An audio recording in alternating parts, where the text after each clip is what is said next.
Olá, pessoal! Bem-vindos a mais uma conferência da fase B do curso de autoconhecimento. Hoje estudaremos mais um interessante tema. Nele entenderemos o que realmente representa aquele personagem que ficou conhecido como Lúcifer, Diabo e Satanás. Geralmente entendemos Lúcifer, Diabo ou Satanás como entidades externas a nós. Igualmente fomos ensinados a compreender Deus como algo externo a nós.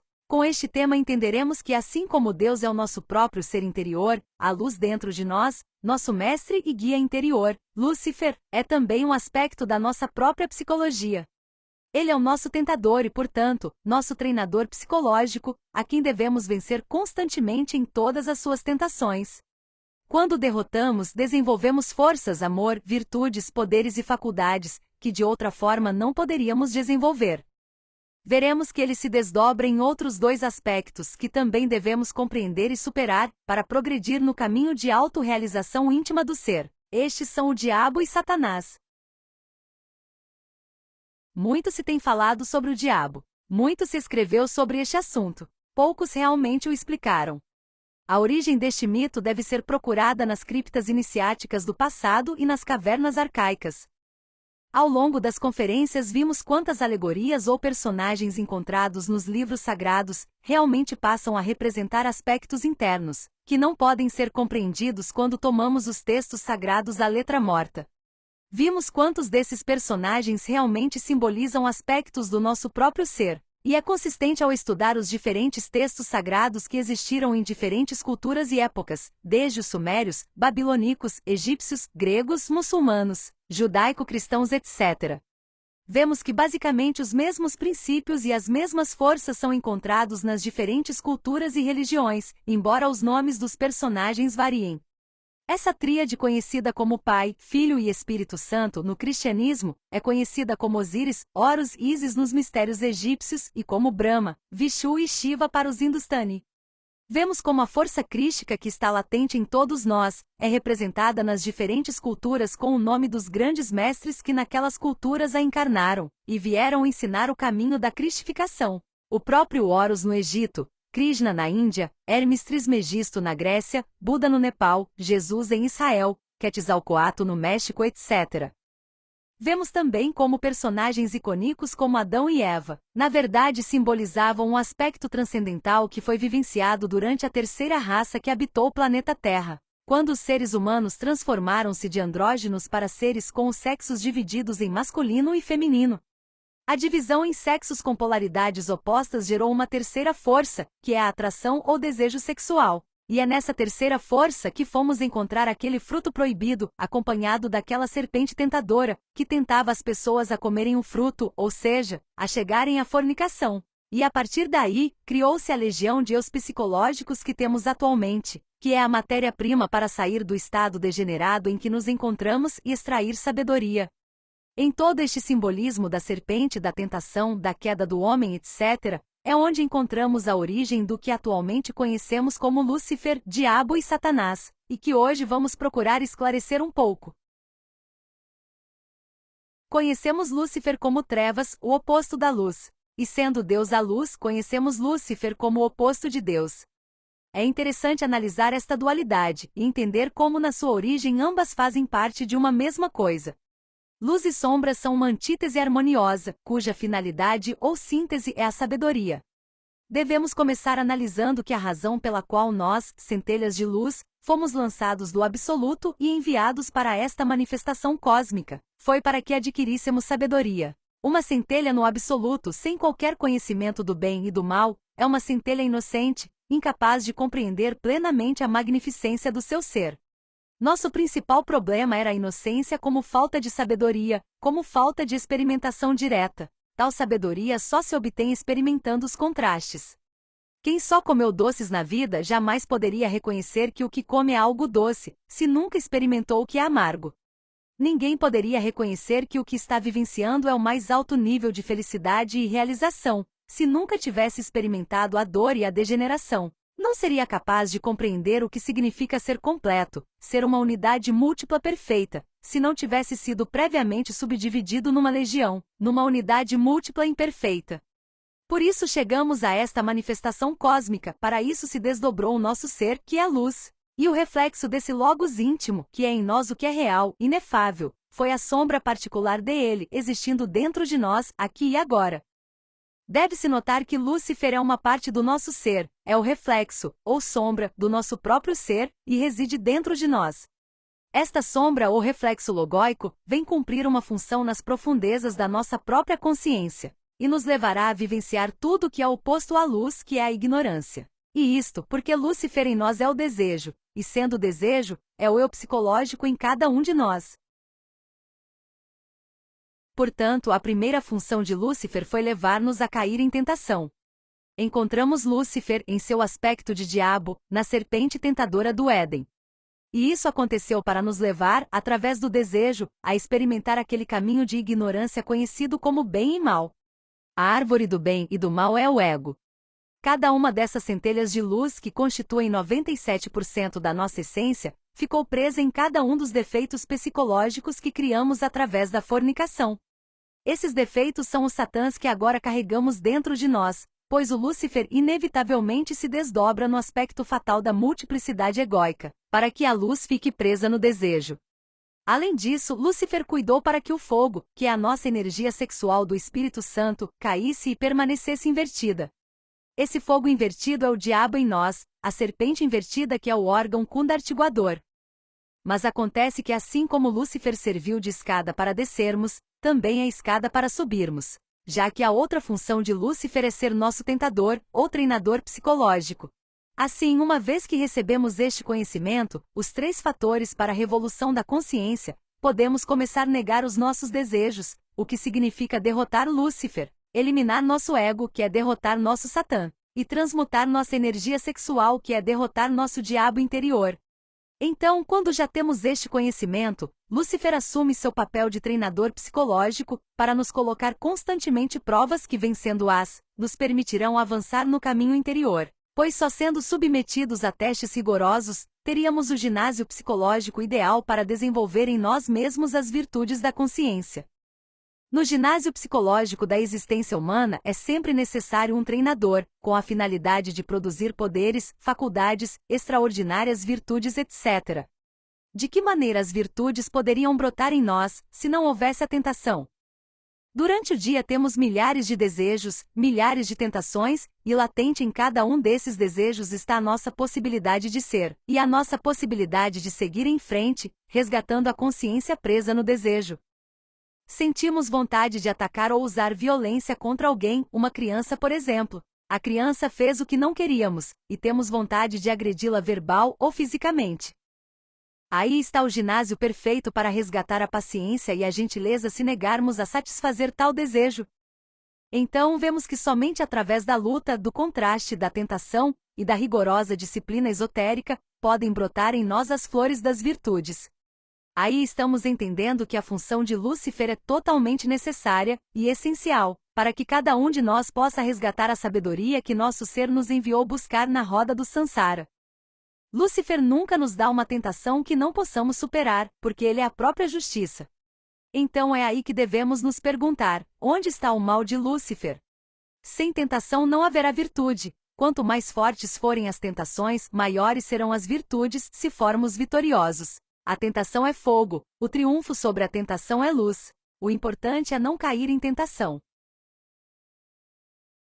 Lúcifer é escada para descer, e escada para subir. Trabalhar e dissolver o ego no laboratório da alquimia sexual. Se já tendo estes ensinamentos, decidimos à vontade cair em tentação e satisfazer nossos desejos egóicos.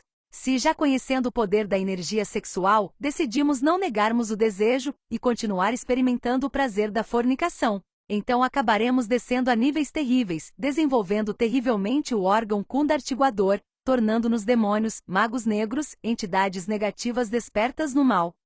Porém, ao derrotar Lúcifer, ao derrotar o dragão, como é representado em muitas culturas, podemos cristalizar dentro de nós as 3 forças primárias do universo, Pai, Filho e Espírito Santo, alegorizadas pelo tridente, transformando-nos assim em homens absolutos. Devemos compreender que neste mundo dual, tudo é bipolar, e que da mesma forma a escuridão, sendo outro aspecto de tudo, é bipolarizada. A escuridão positiva se desdobra em escuridão negativa. A escuridão positiva, ou supra-escuridão, é a escuridão do silêncio e do augusto segredo dos sábios, no qual vamos trabalhando sobre nós mesmos e aprendendo a guardar silêncio sobre tudo que nosso ser nos dá, para roubar das trevas a luz que nos levará à iluminação completa. Enquanto a escuridão negativa, ou infra-escuridão, é a escuridão da ignorância e do erro, na qual caímos toda vez que cedemos ao desejo e alimentamos nossos defeitos psicológicos. É assim que caímos nos abismos mais profundos da degeneração, do vício, da crueldade, da idolatria, da feitiçaria, da dominação de outros, do abuso de poder, etc. Em nós está, e sempre esteve, a decisão. Ou subimos ou descemos. Se decidirmos subir, então iniciaremos esse trabalho interior, essa luta que não é contra os poderes externos, mas contra nós mesmos, contra o nosso próprio diabo e o nosso Satã interior. Desses satãs ou eus psicológicos, desse diabo ou fogo invertido, seguiremos resgatando a luz e o fogo que Lúcifer nos dará cada vez que o derrotarmos na tentação. Cada vez que negamos uma tentação, resgatamos aquelas centelhas de consciência aprisionadas. E a soma destas resultará no nascimento do Cristo em nós, que na obra da segunda montanha, através do fogo luciferiano, nos permitirá reduzir o ego a cinzas. Assim, analisando tudo isto, vemos que o diabo não é aquele personagem obscuro criado pelo dogmatismo de algumas seitas mortas, que o sentaram em um trono de ignomínia, para assustar os fracos e subjugá-los. Devemos nos livrar de tantos conceitos e crenças fanáticas que nos foram inculcadas para nos manter submissos e medrosos e dessa forma tirar vantagem de nós para nos dominar. Devemos despertar para a nossa realidade interior. Satanás, Lúcifer, o diabo, é o reflexo do nosso próprio ser íntimo, em nós mesmos, e dentro da nossa consciência, aqui e agora. A luta não é realmente entre o bem e o mal, mas entre o conhecimento e a ignorância, uma vez que ambos, o bem e o mal, são as duas faces da ignorância, do ego. A consciência está além do conceito de bem e mal. A consciência é a retidão, o centro, o equilíbrio, a luz, a verdade. Esta é a verdadeira luta que ocorre momento a momento dentro de nós. Vejamos algumas representações de Lúcifer, do diabo e de Satanás, para que entendamos melhor o seu simbolismo. A forma mais comum de representação do diabo é na forma daquela figura vermelha com cauda de dragão, pernas de animal, chifres, nariz comprido, barba e tridente. Se analisarmos essas características segundo a linguagem simbólica astral, perceberemos o que realmente está sendo representado. A cor vermelha está relacionada à energia sexual. A cauda do dragão representa o órgão cundartiguador que é criado e desenvolvido pela fornicação.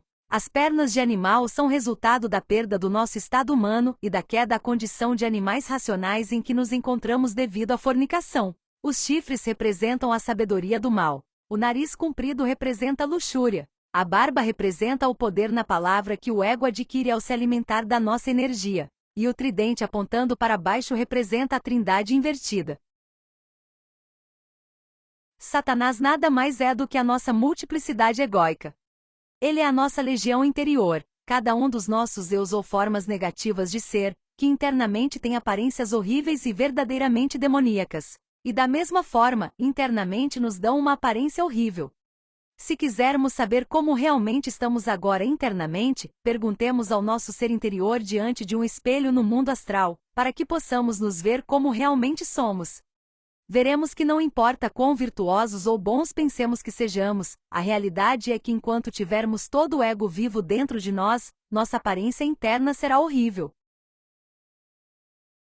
Lúcifer foi representado em diferentes culturas com a imagem do dragão. O símbolo do dragão foi tirado daqueles gigantescos répteis voadores que realmente existiram na época da Lemúria e da Atlântida.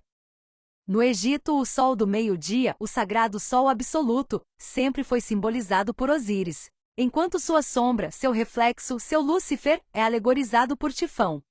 Nos mistérios gregos, o sol espiritual, o demiurgo criador, sempre foi representado por Apolo, enquanto sua sombra, seu Lúcifer, seu Satã, seu reflexo divino, é alegorizado por Píton.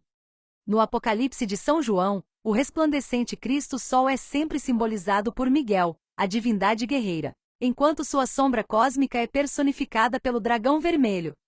Na Idade Média, o Logos era alegorizado com a personalidade de São Jorge, enquanto sua sombra é simbolizada pelo dragão.